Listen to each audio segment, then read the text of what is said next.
the air again with an emergency transmitter mast at Emley Moor. For your benefit, we'd like to repeat our apology for the interruption to our service during the last 4 days.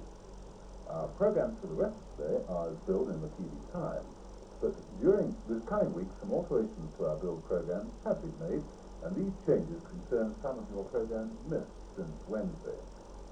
Coronation Street and Mountbatten were 2 of them. As a result, this week we'll be screening Coronation Street on 3 evenings. In addition to Monday and Wednesday at 7:30, Coronation Street will also be seen on Friday at 7:30. Now, the final program in the series, Mountbatten, which should have been seen last Wednesday night, can now be seen tomorrow night. That's Monday at 10:30.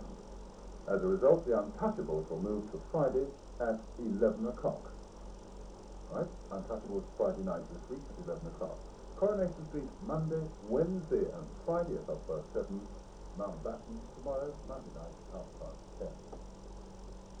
I've also explained for viewers in some areas, reception is bound to be below its usual standard because of the emergency mast at Emley Moor. The second of 6 plays that explore from different angles the circumstances that give rise to or arise from murder can be seen tomorrow night on your television at 8:30. Loved and lost, and loved again.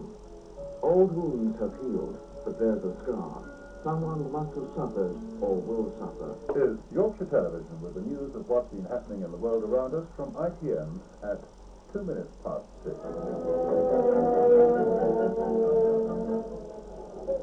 In Anguilla, the first violent demonstration since the British invasion 5 days ago. An angry crowd of 300 Anguillans gathered outside the island's administration building yesterday, pounding on the doors and windows. British police tried to calm the demonstrators, but they mobbed the British Commissioner, Mr. Tony Lee, when he arrived by car. They hammered on the roof, and some of the demonstrators grabbed Mr. Lee's shirt and pushed him when he tried to get out. Eventually, the police escort gave up and squeezed Mr. Lee back into his car, which drove off again with the crowd in hot pursuit. Nearly all the 42 British policemen on the island were called in to help. 2 were hurt, but New Scotland Yard said today their injuries weren't serious and they carried on with their duties. Later, some of the police joined the demonstrators as they rested in the shade after the riot. Mr. Lee said afterwards he thought the demonstrators represented only a minority of the island's 6,000 population. He's waiting for the situation to calm down, and he may try to get back to his office tomorrow. Many of the demonstrators said they would accept another British representative if Mr. Lee was recalled, but in London, the Foreign Secretary said Mr. Lee would stay at his post. Mr. Stewart said in a radio interview Mr. Lee would have to go on doing his job probably for some years. Anguilla's self-styled president, Mr. Ronald Webster, is now in New York, where he may raise Anguilla's case at the United Nations. Mr. Webster says he left the island to avoid being detained by British troops. He was asked by American reporters if Britain's decision to invade Anguilla, but not Rhodesia, indicated a policy of racism by the government. Well, I think it was a branded station on Anguilla. They took Anguillans for 6,000 black dogs, as far as I have estimated. Rhodesia, of course, did not go because there were white minority rule, and they were just afraid to take that opportunity. There were reports that you were approached by some Florida businessmen regarding a tax-free haven. Is there any truth to that? That was not true. A proposal came up some time ago to which we have turned down completely. Did they tell you they were going to use it for gambling? Never happened. They told you they were going to build hotels on that ground. Well, there are many people from the United States and Florida, United States and Canada, and even England, who promised to build bungalows and small hotels for the purpose of tourism. Were the people of Anguilla supposed to get anything from this venture? Well, I'm sure of that they'll get employment from it, and they too will be part owners. Are there any gangster elements on Anguilla as the British have tried, Mr. Webster? Nothing of the sort. I think the British will use this as a pretext to come to the island. The liner Queen Elizabeth II has been having basin trials of her newly repaired turbines today. She goes to see this week the technical trials in the English Channel. And Sir Arnold Lindley, the expert called in to establish the cause of the turbine failure, will be on board. The trials will last 2 or 3 days, but the ship will return to anchor each night. Her 10-day proving voyage to the tropics is due to begin in about a week's time. The announcement that the QE2 would sail on an extra sunshine cruise between the proving voyage and the maiden transatlantic voyage has brought in 800 bookings. Yorkshire Television went back on the air this afternoon. The first programme to be transmitted from the 200-foot emergency aerial at Emley Moor was a recording of the FA Cup semi-final between Manchester City and Everton.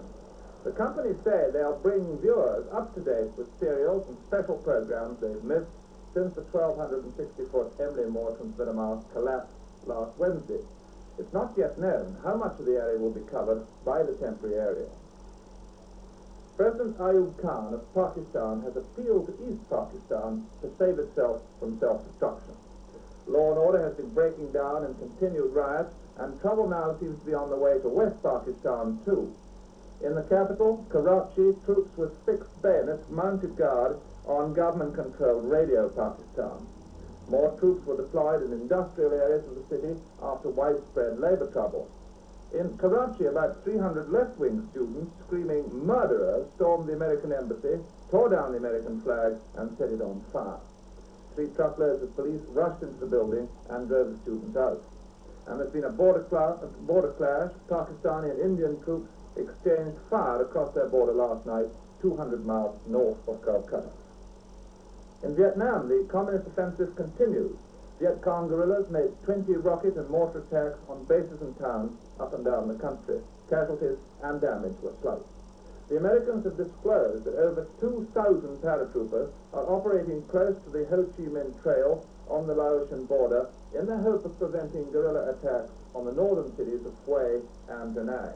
This is the second American counteroffensive in the area since the Viet Cong began their spring offensive last month. Monty was on parade again today. He opened a new parachute regiment museum at Aldershot. The Guard of Honor was provided by the 2nd Battalion of the Parachute Regiment, part of which is now in Anguilla. Lord Montgomery was Colonel Commandant of the regiment for more than 10 years.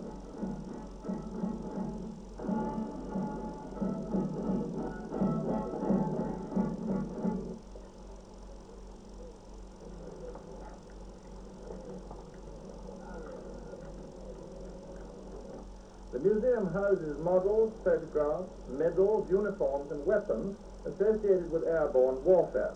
There's a jeep and other heavy equipment prepared for dropping. Robert Southgate asked Monty about the Para's latest active service in Anguilla. That has nothing to do with me. It was asked Prime Minister. I'm not committing myself to say too many things. It's very difficult. But it's political operation. Nothing to do with me.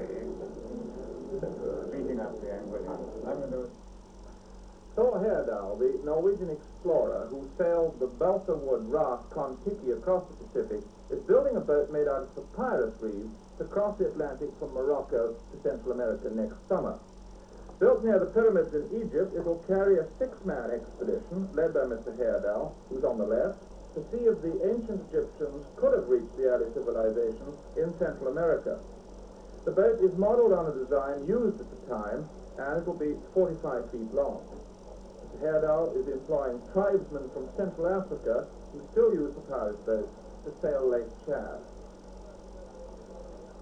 In Florida, the Sebring 12-hour motor race was won by Jackie Ickx of Belgium and David Oliver of Britain in a Ford GT40. The drivers got off to a Le Mans-style start with temperatures on the track in the upper 80s. More than a third of the 70 starters would drop out before the 12 hours were up, including all the Alfa Romeos.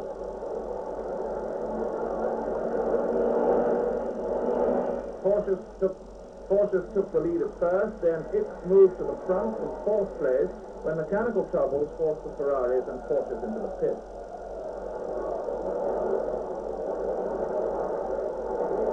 Ickx's Ford broke the record for average speed and distance and finished at 239 laps 2.5 minutes ahead of Chris Amon and Mario Andretti Ferrari in second place. Cricket. The West Indies lost the final match of their New Zealand tour at Auckland. They were beaten by 23 runs by the Governor-General's 11. For the West Indian team, there were good knocks by Seymour Nurse, who made 80, and Joey Carew, who made 75. At Waterville Valley, New Hampshire, in the United States, top international skiers at the North American Alpine Championship. In the women's two-round slalom, 90-year-old Kiki Cutter of America finished the 46-gate run with a half-second lead. In the men's slalom, Jean Auger of France came in with the fastest time. The course was badly dug up by this stage, and Auger was the only one who wasn't slowed down.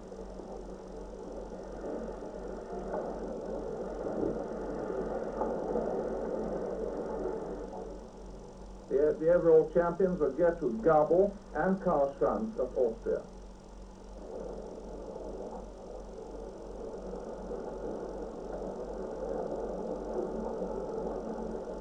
In London, a more pedestrian activity, Cross the Bridges Walk. It's all in aid of Rehab, the British Council for the Rehabilitation of the Disabled. Contestants in the walk, the fourth of its kind, aim to cross each of the 17 bridges in the 20 miles between London Bridge and Kew. Each contestant has a sponsor, and at every bridge he crosses, he collects a pass, worth a minimum of £3 from the sponsor. The walker who earns the most gets a silver challenge trophy, and Rehab gets the proceeds. A similar walk last year realized £14,000.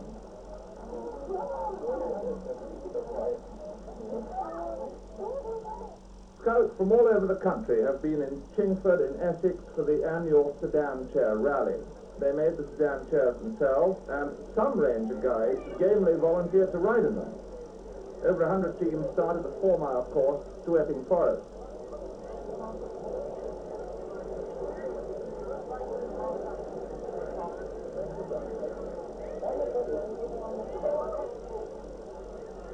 On the way, they had to do various scout tests, but the thickest part of the race was getting through the mud bath.